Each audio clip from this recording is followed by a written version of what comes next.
The Brewhouse was created to capture and share with you the long history of the Genesee Brewery. But the brewery itself isn't half as interesting as the beer and the people who make it. Visit GeneseeBrewhouse.com.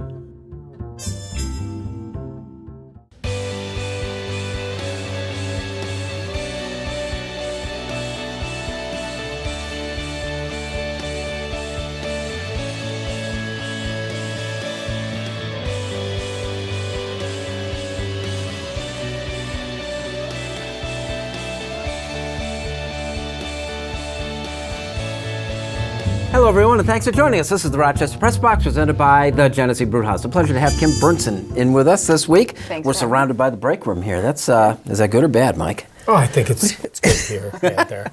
Mike Catalana co-hosting along with Pat Duffy. Pat's wearing who may be the best quarterback since Jim Kelly, right? It's a toss-up. He got him closest to the playoffs since the playoff drought, Drew Bledsoe, and obviously one of the worst away jerseys in the history of football, and I own like 9 of them, so I don't even know what the heck I'm talking about. Who do you like, Bledsoe or Flutie? I'd always thought that they were the next best. Well, Bledsoe for a stretch of time was outstanding, and then it started to fade down a little bit. It wasn't necessarily his fault they didn't make the playoffs because he went on that long run. Did not have a great game against the Steelers that last game, but he had a lot of company in there. Yeah, he was good, but Flutie energized the franchise. I mean, he really did, and he was responsible for the suites. He was responsible for a lot in that short period of time. Yeah, see how I did that? Yeah, like that? We're tossing around the the idea. We borrow the expression from Bob Matthews, the commissioner of all sports. He'd like to talk about if I were. If you could change something or do something to the landscape of sports in America, what would you do?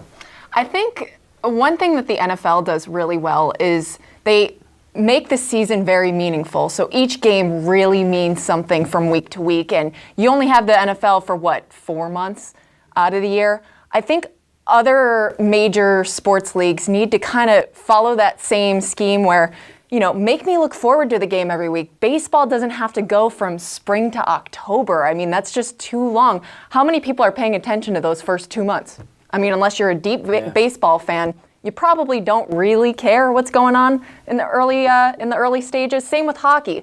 I mean, I don't know how many people follow hockey until those really meaningful games start happening. So if I was going to change something, I would say shorten the seasons, condense the seasons, and make each game more meaningful. See, we're also not considering whether or not these kind of things that we're proposing would ever happen. Right. I always, the expression I used to use was like creating the illusion of demand. Yeah. Along with what you said is why they started to make baseball stadiums smaller so they fill them up and people think, geez, that's the place to go because people want to be there, even though the crowds were smaller than they were in larger stadiums. Yep. What do you got? Replay. And here's what I want to change in replay. I never want to see in any sport a referee or an official over on the sidelines looking at a little tiny monitor. Let's stop pretending. It is Big Brother watching everything. We have monitors, we have control rooms, we have places that they can see things much more clearly. What I want is the game to stop. I guess in basketball it's maybe a little less because they can come over to the side. I want to see that nonsense stop. I don't want the referee or the official over there trying to see. Even hockey does it sometimes with the small picture.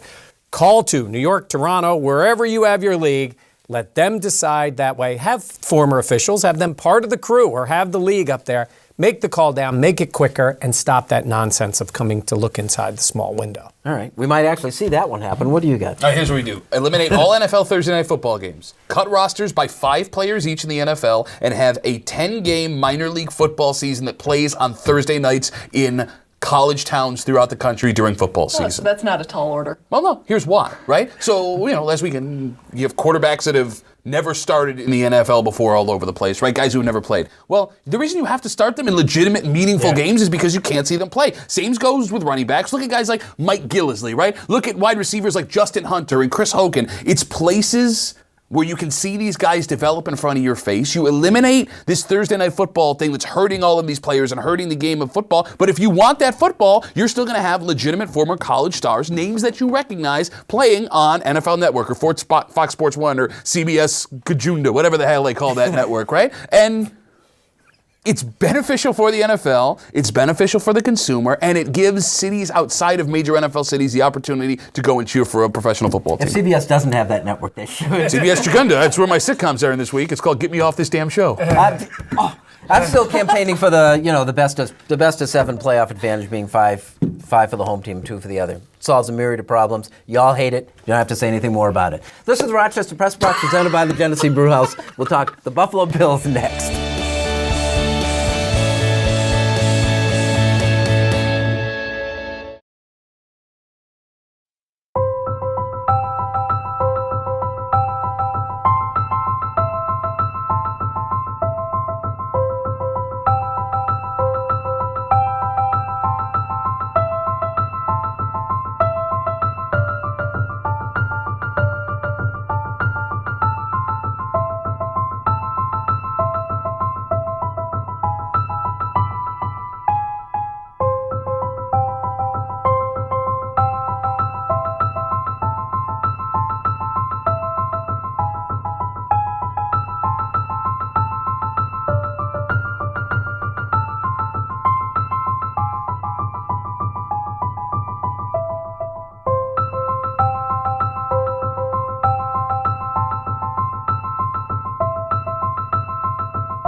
The Press Box, brought to you in part by Connors and Ferris, your workers' comp attorneys.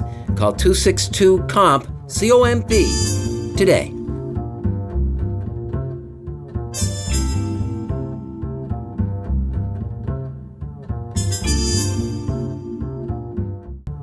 Welcome back to the Rochester Press Box, presented by the Genesee Brewhouse.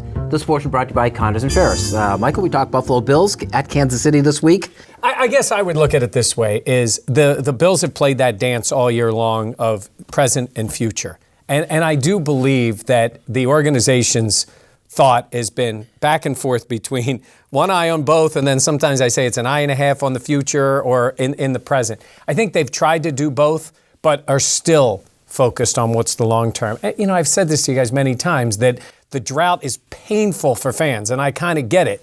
But I do look at this team going forward and saying they are trying to build. It was a problem. It still is a problem. There are still many things to fix with this franchise. But I will maintain I have faith in Sean McDermott as the type of guy with Brandon Beane that can get it fixed. I like that they have assets going forward, too. I do. I mean, they've traded a little bit, but I'd like that they have assets going forward, and I do think they're thinking bigger picture, and it's the first time they've done that. The assets don't mean anything if you can't do anything with the assets. I'm an idiot. If you hand me $20,000 to take care of myself down the road, that 20 grand is going to last about 6 months, and I'm going to have 40,000 jerseys sitting in my closet. I can't even do math. I know that didn't make any sense. My point is this. A lot of fans seem satisfied with the process because there's hope. The Bills are great, and they have been great for the last 17, 18 years at selling us hope. Show me what you can do. Tre'Davious White, who I love as a human being and I think is playing great, has been trick or treat all season. And I get that comes with being a rookie corner. Zay Jones has had more rough than not so rough, right? You've had the kid from Temple, why am I blacking? Deion Dawkins. I don't know about Deion Dawkins. And Milano's played okay when he's been in there as well. Do something with what you have. The process is not completely done, and I'm not going to sit back and go, you know what? McDermott's totally got this under control. The process starts with having something to do with, which they've at least provided. Yeah. And I mean, to call out the process for a second, a lot of the process is staying committed, right? We're staying committed to this goal, this end goal, and, you know, we're going to commit to our players and whoever it takes to get there. But the Bills so far really haven't shown that they've committed to anything. I mean, they've made these big moves, which is great, and they stand behind those big moves. But so far, I really haven't seen them commit to anybody. No, I think they've committed totally. And I think they're committed totally to their plan, which is to look towards the future. They're playing. But you can't tell me in the beginning their plan was to ditch Tyrod Taylor at some point in the season. Well, Yeah, I think it was. I think that was the only part of the plan that they've actually followed. No, I think it was. I think they've had Tyrod in the lineup until they realized 100% that they needed but to is it move on. 100%? Well, it's as close as you're going to get in the NFL. But that move fits in with the very early ones when they dealt Watkins and they dealt Darby. Yeah. And clearly that's the statement was because they're getting draft picks with them. So you're dealing from a position of strength there. Is that we're thinking more about what's happening. The one move that they've made that goes in the other direction was the Kelvin Benjamin one, but they were very familiar with the player. And they gave up a 3, which is a high draft pick in the league. But they are still pretty loaded up with draft picks. I want to tell you a story real quick. Okay. All right, the other day I'm running out of laundry, so I need a t-shirt to put on just lying around the house. I dig deep and I find something in my closet, and it's a t-shirt. It says Rex and the Hex 2015.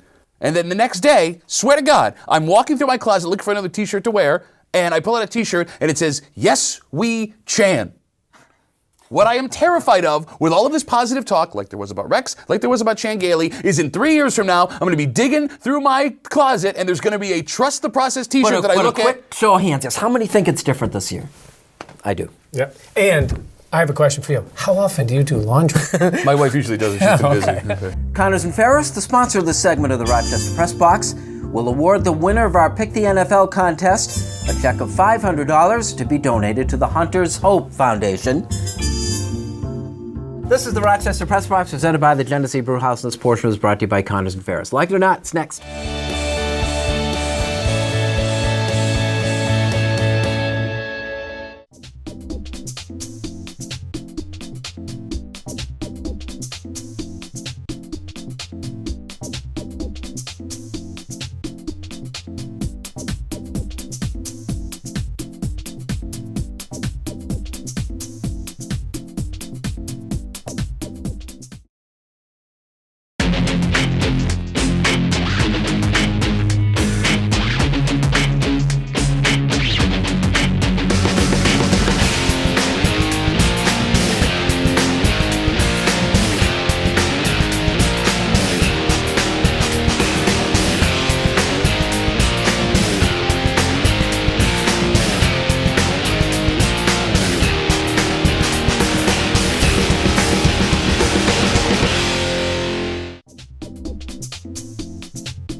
Welcome back to the Rochester Press Box. I'm Bill Pucko. Like it or not, Thursday night football. I hate Thursday night football, and it doesn't make any logical sense because I'm a guy who loves football. When I was a kid, I would watch any kind of football that was on at any time. I was watching Buffalo Destroyers Arena Football League on the Empire Sports Network. But there is something about oversaturation in this market where I'm going to watch my Bills game on Sunday, then I'm going to watch the late game, then I'm going to watch Monday Night Football, and I'm going to watch Sunday Night Football. Forget about that. I just don't have the Thursday night time, not to mention the product is usually pretty bad. I can think of 2 games that I was entertained by. It was, what was that, Jags or Niners, whatever that game was. Crazy game. Yeah. And then the Raiders and Chiefs. This season, those are the only 2 games that were able to hold my attention enough to keep me awake for the whole game. It's a difficult time finding something good about it. No, it's a bad product. The players don't like it. I'm wondering how the networks are feeling about it. They still bring in. I think the only way to fix this, if you want to keep Thursdays, and we've talked about this before, double bye weeks and have every team on the bye before they play a Thursday night game. It's the only way to make that product a little bit better. That's the only thing. And that's just to make it better. But to Pat's point, I cover this all the time. I'm not ready for football on Thursday night. I have to sort of adjust my, that's right, there's a game tonight. Who's playing? It's not the same thing. I wish they'd do away with it. But you would have to do it the opposite way, whereas you're coming off the bye playing on Thursday and then have the extension, right? Because if you're going into the bye after, it's still terrible. No, terrible. You need the bye beforehand. Okay, yeah. But even that, if I you heard have somebody suggest that the solution was to put it on Fridays, for heaven's sakes. Well, they don't want to go. They've always stayed away from Fridays. And college football, too, sometimes on Fridays. But, I mean, as somebody who doesn't have the NFL network, I forget it's on most of the time. Yeah. And, it is very sparse when it is on CBS or whatever it's on. And to be honest, I don't really miss it if, darn, it's on. I forgot. Yeah. There's just not a lot of interest there unless the Bills are playing. I kind of forget about it. Yeah. Mike, like it or not, unranked Syracuse basketball. I mean, even the others at the beginning of the season, where every mid-major school who had a decent point guard got listed. I think college basketball is the hardest thing to predict before a season. It is a total guess. These teams are almost all new. They're almost all new. I will say this. I think Syracuse has an exceptional player in Tyus Battle. I think he can really play. I think he can be the kind of guy that be like all-conference player and really be led by a guy, Franklin Howard, the other guy. They got a couple of shot blockers. But this is the problem in college basketball. We've talked about it before. It's change. And even look at the Syracuse team. 2 fifth-year seniors and a guy who left early for the NBA, so they're starting over again. It's not like you had 4 high school or college All-Americans and you won the national championship. It's a problem in college basketball, big picture, because there's so much change. But to try to evaluate a team before the season or even in the early year is tough. I think if Jim Boeheim has a shot blocker, his zone can be more effective. If he has guards who can play, they can be effective. So that's the positives for them. But they have so many new guys on the roster, it's so hard to judge. He really is. Interesting. Can you make college basketball interesting? Well, I mean, I always watch Q's, and I think Q's is always, I like watching the zone. I'm like a 70-year-old man in that aspect. But I do feel bad for Battle because he's got a great name, and guys with great names recently at Syracuse have played poorly. Like Rakeem Christmas, Bad Santa, huge disappointment. Yeah, like how great would it be you sunk my battleship or battleship when they win the championship? But it can't happen because it's too perfect for a headline, Bill. They're screwed. Anthony Lamb's a pretty good player. Did anyone catch that game? Against they Kentucky? opened against Kentucky and almost beat him. He is a worker. I've had people here that would talked about him as a young guy at Greece Athena and how he worked. In his senior year in high school, they didn't have a great team, and he just got in there, and he has been outstanding with Vermont. Don't count that kid out for an opportunity to play professionally. Again, he's a tweener, size-wise and all, but at every level, he has exceeded expectations. And I think he can play professional basketball. I don't know about the NBA. Wham, bam, thank you, Lamb. It's not going to work. The headline's too good. But he's going to play in the War Memorial, St. Bonaventure, early next month. Yeah. This is the Rochester Press Box, presented by the Genesee Brewhouse. Unfinished Business is next.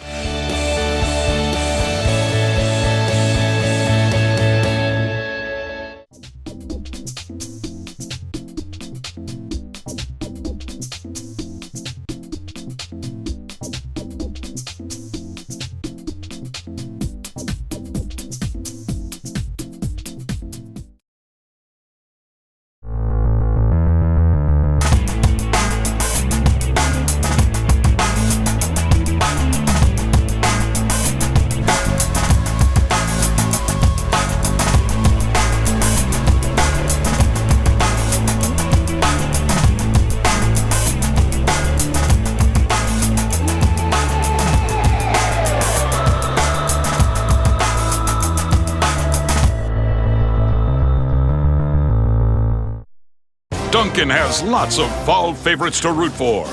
Maple pecan, pumpkin, maple sugar bacon. But on game day, we root for one team. One team, baby. Win the fall, folks. Welcome back, and thanks for joining us. This is the Rochester Press Box, presented by the Genesee Brewhouse. Unfinished Business brought to you by Dunkin' Donuts. America runs on Dunkin'.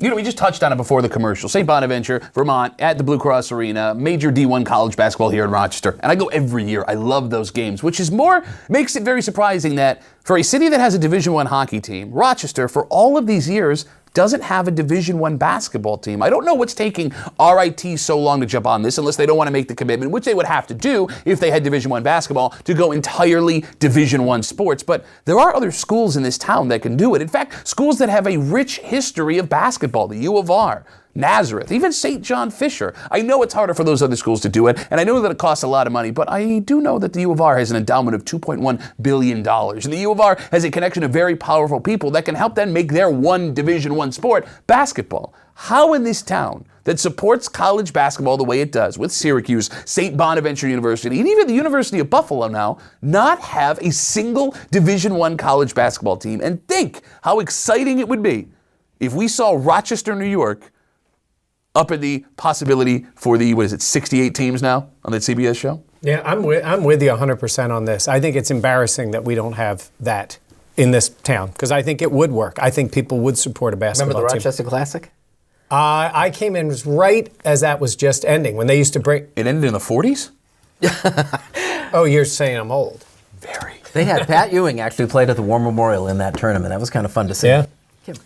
Actually, it's funny Pat brings this up, because my point was we as Rochester sports fans have to do a better job at supporting our teams. Because if you go to a Division I game at RIT for hockey, the student section shows up amazing. They support their team. They have these great chants. It's awesome. It's a great atmosphere. But everybody else, like, the stands are kind of sparse in terms of local fans coming to watch this team play. So if we can't show up week to week for the Division I team that's already here, why are schools going to push to expand their programs when the public here isn't supporting the ones that are already here. Same goes for the Amherst and the Nighthawks and things like that. Rochester fans have to be better at supporting our team. These players are doing things in our community to help our community. Why can't we go support them when they're here in town to play? Yeah, that's a really good point. Going back to what Pat said, and we say, hey, it's easy to get on board saying, yeah, Division I basketball and stuff, but it's here once. So yes, everybody shows up the one time they're here. Would we manage to support it? Well, here's the thing. I don't think the colleges need people in the seats to justify the program, because RIT will tell you that its men and women's Division I program has helped increase attendance at RIT. If U of R, just for example, were to do that, you can justify it in, look, you're going to come cheer for a Division I team. I mean, Mike, you've had kids. Yeah, exactly. You kids that have gone to school, kids want to go to schools that have Division I teams. Yeah, I think it would help. I'm going to go back to the RIT hockey thing. I got an opportunity to do the game a couple of weeks ago, and it was a lot of fun. And you're at that game, and you're in that atmosphere. And to Kim's point, the pep band is there. The students are there, at least in part. But I kept thinking, if you are, say like Pat, and I know you've supported these games, and you go, it is a great atmosphere, and it's also an opportunity. It's an inexpensive ticket. You can walk around the arena. It is a great arena. Now, I'll say to RIT's point, the one thing that everybody knows on that campus, parking is always an issue. And I think there are certain things they could do if they really wanted to commit to getting the general public to come into RIT, maybe a couple of lots a little bit closer that make it a little bit easier to go in. But once you're inside, I don't think you'll be disappointed. And Wayne Wilson is a guy we should really be celebrating because he has done an outstanding job. They're a good team again this year. They're worth going to watch. So we have our one Division I, at least on the men's side, one Division I team. I think they're certainly worth supporting. So how'd you find calling a hockey game? It was a little bit different, but it was fun. With John DiTullio, we had a little bit of fun doing the game, and I know Kim does the games with them, and they do a heck of a job putting those games together. So we show them on Rochester CW this year. It's their home this year. It was a little bit different, but... Yeah, it was weird. I watched the game. I didn't know that a hockey team could be in 3rd and 24. Good job, though. That was great. Well, This portion of the Rochester Press Box is brought to you by Dunkin' Donuts. America runs on Dunkin'. Kim, thanks. Nice to have you back Thanks again. for having me back. Guys, as always, thank you. Thank you for joining us. We'll see you next week with the Rochester Press Box.